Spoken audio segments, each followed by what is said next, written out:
Escuchas Frecuencia Disruptiva, un proyecto de Ibero.2, canal digital de la estación de radio Ibero 90.9.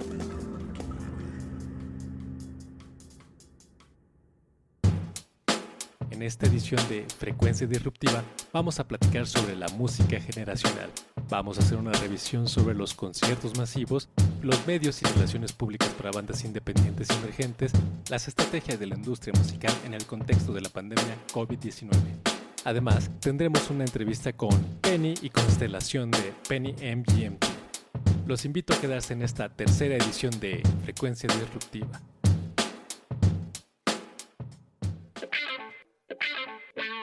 Hola, ¿qué tal?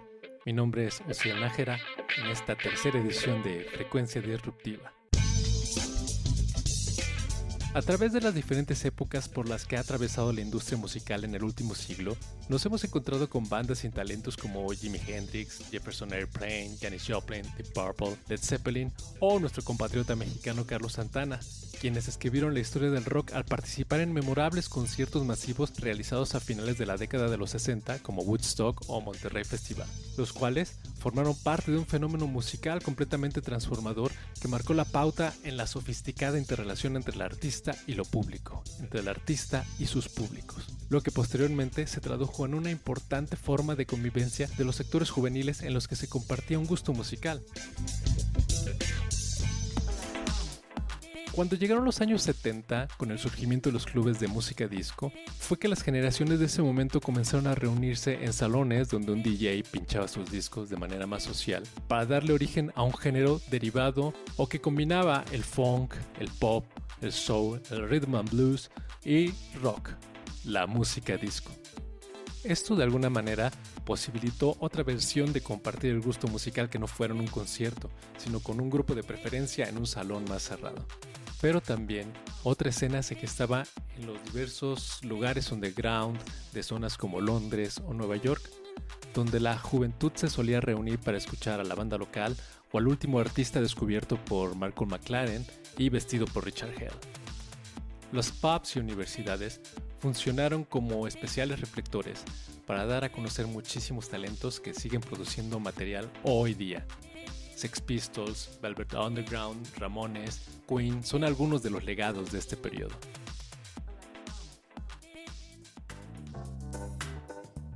El caso de México se cuece aparte, pues debido a los múltiples movimientos estudiantiles a finales de los años 60, los cuales se dieron globalmente, la aglomeración de jóvenes no era muy bien vista por el gobierno del presidente Díaz Ordaz y de su sucesor Luis Echeverría. Sin embargo, los llamados hoyos funky fueron relevantes espacios en los que pudieron gestarse bandas como el Three Souls in My Mind, Botellita de Jerez, La Revolución de Emiliano Zapata o los Duk Duks, entre otras, lo que dio pie a uno de los festivales de rock más sonados en la historia de México, producido por la compañía promotora Go S.A. y el productor de Telesistema Mexicano Luis de Llano Macedo, el cual celebraba la vida, la paz, el amor, la ecología y las artes en general. Desde luego, estoy hablando del Festival Avándaro. Al llegar los años 80, bandas como Joy Division, The Cure, Bauhaus, Depeche Mode, U2 tuvieron la intención de hacer llegar su música tratando de transmitir sus emociones, pensamientos o fuertes protestas a través de sus letras, lo que más adelante derivaría en conciertos masivos envueltos en una atmósfera de activismo. Tal es el caso de Live Aid, donde personalidades como Billy Joel, Eric Clapton y hasta Queen compartían su música para dar un mensaje positivo. No hay que perder de vista que en todo este momento, la industria disquera apostaba a grandes cantidades de dinero en sus artistas, lo que provocó que los años 80 se convirtieran en una especie de excesos en drogas y glamour, y además que se impulsara la imagen del artista con elevada producción audiovisual en sus conciertos, como lo fue el caso de Kiss y lo que posteriormente se conocería como el glam rock. Tales excesos hicieron que las nuevas generaciones de los años 90 cuestionaran el valor de la música presentada por el mainstream y también que se revaloraran las escenas locales, como lo fue el caso de la escena de Seattle, donde surgieron bandas que ya todos conocemos como Pearl Jam, R.E.M., Soundgarden, Alice in Chains y Nirvana. No obstante, gracias al impulso de MTV y, una vez más, de la industria disquera, no tardaron en hacerse bandas masivas que supieron sacar provecho de la oportunidad que se les presentó. Y en otros casos, como ya sabemos, la fama hizo que la historia pues no terminara tan bien. Finalmente, para los años 90, para fines de los años 90 y principios del 2000, la música se transformó en industria, por lo cual disqueras transnacionales como Sony, Warner o EMI acapararon el mercado. Sin embargo, con el surgimiento de nuevos talentos emergentes, plataformas como Spotify, SoundCloud y Apple Music han facilitado la forma de hacer llegar música independiente, álbums y singles, y con ayuda de redes sociales, los artistas han podido compartir, publicar y dar a conocer sus nuevas creaciones. En la actualidad, la pandemia perjudicó a muchas industrias, y una de las más afectadas fue precisamente la de los espectáculos y el entretenimiento.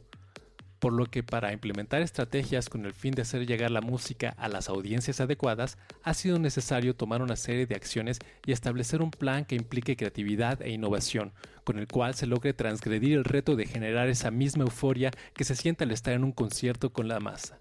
Qué mejor ejemplo para conocer más acerca de este tema que las invitadas en la emisión de hoy, Penny y Constelación Naranjo, una sinergia nicaragüense y mexicana que hoy nos vienen a hablar de su proyecto convertido en una agencia Penny MGMT, la cual nos contextualiza en el tema de estrategias para la industria musical en esta llamada nueva normalidad. Chicas, cuéntenme por favor, ¿de qué va su proyecto? ¿De qué trata básicamente? Bueno, nosotros somos una agencia, o sea, la verdad nunca pensamos llegar a una agencia, pero pues ya Penny y yo teníamos un rato de conocernos y todo fue creciendo y somos una agencia de medios y relaciones públicas para bandas musicales en su mayoría, bandas independientes. Y hemos llevado otros proyectos como de comedia y bueno, nos hemos diversificado un poquito, pero nosotros somos especialistas en bandas independientes y emergentes, toda la parte de medios. También, sí, la agencia lleva 3 años y como dice Cons, no teníamos idea de que se iba a volver algo tan grande. Empezamos colaborando en un par de cosas y de repente ya necesitábamos de más personas y más personas y ya llevando festivales porque también representamos al Stereo Picnic, que es un festival en Colombia muy grande, que es como un Lollapalooza, pero es hecho 100% en Colombia y somos la prensa de ellos acá en México. Entonces, de repente vimos que se hizo muy grande y cuando nos dimos cuenta ya éramos un equipo de 8 o 9 personas. Eso es lo bonito. Oigan, chicas, entiendo, por ejemplo, que pues antes del año 2000 la publicidad de las disqueras era como una barrera muy fuerte de la que los grupos no podían pasar, la que las bandas emergentes no podían brincar. De repente empiezan a aparecer plataformas como MySpace, como SoundCloud, entre otras, que empiezan a abrir, que comienzan a darle espacio a nuevos talentos, ¿no? De ahí que surgieron bandas como Clap Your Hands and Yeah, Vampire Weekend, Arctic Monkeys. Y bueno, eso pasó en el año 2000 y les dio grandes posibilidades. Hoy en día, otra vez el mainstream se ha acoplado a esta dinámica, ha sabido cómo filtrarse otra vez. Entonces la pregunta va en este sentido: ¿qué posibilidades existen para los nuevos talentos en un ambiente donde el mainstream se ha acoplado a los cambios que Internet abrió a principios de los años 2000? Pues sobre todo yo creo que con lo que está pasando ahorita y para tiempos de COVID es impresionante. Creo que si el COVID y la pandemia hubiera sucedido 15, 20 años atrás, no hubiéramos tenido las facilidades que da ahorita o que hemos ido descubriendo poco a poco como el Internet, ¿no? Creo que antes lo utilizaban como una herramienta extra de promoción y ahorita se volvió la herramienta principal. Entonces, hemos tenido que, no ha sido el único cambio que ha sucedido. Hubo un momento en los 80 también que hubo todo este colapso de las disqueras para salir las nuevas disqueras, las unificaciones en los 90. Ha habido como muchos cambios y hemos tenido que irnos adaptando, ¿no? A cada cambio. Pero de contar ahorita con el streaming, de contar ahorita con la opción de esta promoción por internet, ha hecho incluso que el artista se vuelva un poquito más creativo a la hora de decir las cosas y comunicar sus conciertos, sus nuevos videos, qué poner en redes sociales, cómo comunicarse con la gente. Creo que todo eso ha venido a beneficiar esa parte Y antes, como decías, estaba una disquera que es la que te necesitabas que fuera transnacional para que te conociera en otro país. Ahora no necesitamos una disquera transnacional que haga eso, ¿no? Entonces ahora tienes el internet, tienes la herramienta. Y con el tiempo del COVID también tienes el tiempo que ya no estás en un concierto, en una gira, para dedicarlo en cómo utilizas las redes a tu favor.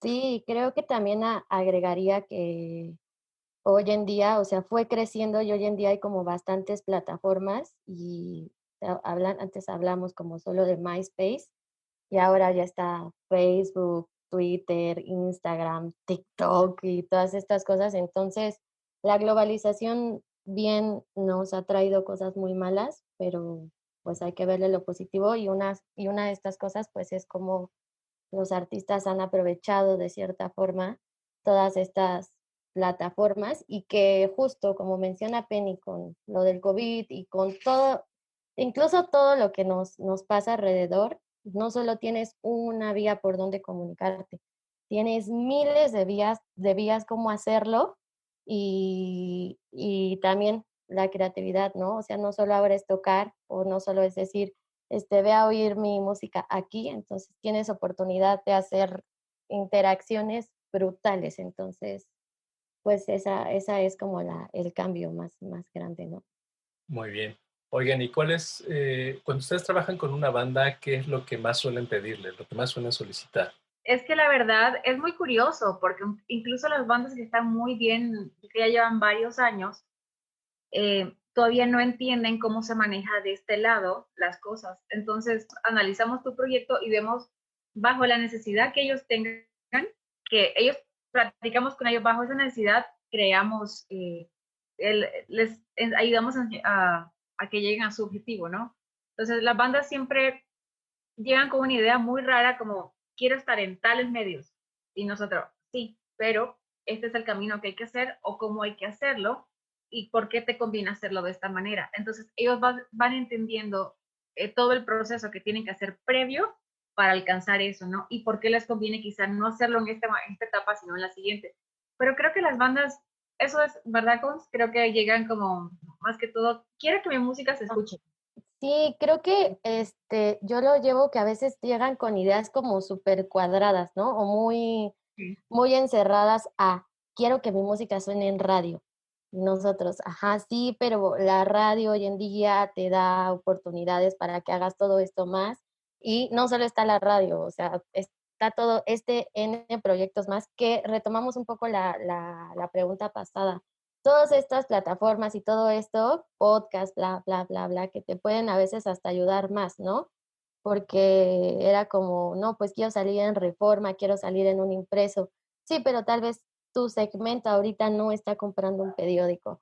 Entonces, o una revista, ¿no? Entonces, tratamos como de, en cada plática que tenemos, como irlos desmenuzando, así de, ¿por qué estás haciendo esto? ¿Por qué lo quieres hacer? ¿Qué más va a venir? Y ya, o sea, ya oyendo todos sus porqués, ya podemos decir, entonces creemos que lo que tú necesitas es esto. Y obviamente también abarcamos, pues, también tratamos de cumplirle sus deseos sus sueños más grandes, ¿no? Entonces, pues tratamos de abarcar las dos formas, pero sí encontramos un equilibrio y la verdad es que no nos ha tocado ni una sola banda igual. O sea, hemos trabajado más de 100 bandas, alguna vez hicimos la cuenta, y ninguna es igual y creo que eso nos encanta y hace súper diferente nuestro trabajo y obviamente también nos reta demasiado. Oigan, si alguien desea contactarlas, ¿dónde puede encontrar sus redes? ¿Dónde puede encontrar sus correos? ¿Alguna manera de entrar en contacto con ustedes, chicas? Estamos en @Penny, que es PENNYMGMT. Ahí pueden, o sea, si nos buscan en Facebook, si nos buscan en Instagram, todo estamos de esa manera y ahí viene nuestro correo de contacto. Ya pueden. De hecho, también estamos abriendo una sección de asesorías para bandas, porque justo íbamos a abrirlo antes de todo esto, pero es guiar a la banda en qué etapa de tu proceso estás y hacia dónde puedes ir con lo que tienes, ¿no? Porque también las bandas se desesperan y creen que si no tienen muchos contactos no pueden hacer las cosas. Entonces, les enseñamos un poquito de la autogestión, sobre todo en estos tiempos. Entonces, también si tienen dudas de eso, también las contestamos. pues bueno, ¿algo más que quieran agregar? Que nos portemos bien todos, que al final de que esto acabe depende de nosotros, al 100%, que apoyemos a las otras bandas, que entre bandas también que ocupen las redes para cortar distancias y inviten una banda a un live de la otra y hablen y compartan público, y esa creo que va a ser la mejor manera de promocionarse si no hay dinero, incluso si no hay un sencillo nuevo, si no hay nada de esto, que compartan entre las bandas, que en entrevistas, en toques en línea, en lo que sea, que hagan esos lives y que aprovechen ahorita que la atención está en redes. Cierto, y que como que su mente es el límite, si pueden ser muchísimo más creativos. La neta, creo que los fans, los medios, los bookers, todos apreciamos como la creatividad. Nosotros aquí nos malabareamos todo lo demás, entonces si pueden ser creativos y en su mayor tiempo quedarse en casa, eso es lo único que agregaríamos.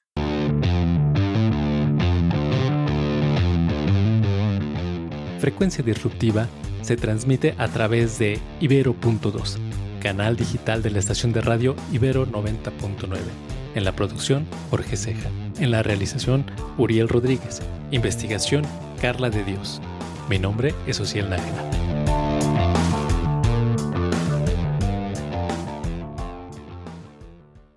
Además de Frecuencia Disruptiva, te invitamos a escuchar Teleférico, el podcast de ficción de Ibero.2.